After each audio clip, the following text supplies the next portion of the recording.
What's up, everybody? It's your boy Evil Crossover. We're back with another how-to video. And now we have the PlayStation 5. As you can see, PlayStation 5, we have some Madden 26 going.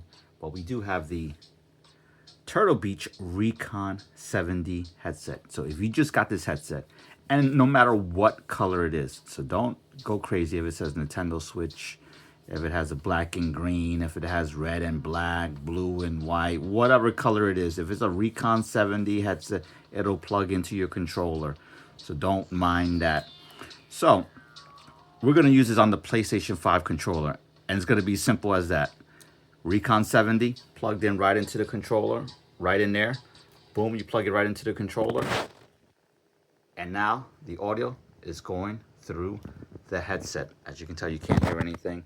Let's put the volume up on this really quick, right from the side of the headset itself. I don't know if you can hear it. I might have to put it up a little bit louder. Yeah, you can barely hear it right now, but it's going through the headset here now. That is plugged into the controller.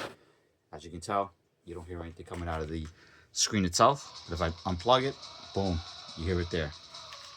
So again, Recon 70 headset, PlayStation 5 controller, and it'll work on your Xbox Series X controller, Xbox One controller, or your Nintendo Switch. Recon 70. Go ahead and get yours. We'll catch you on the next one.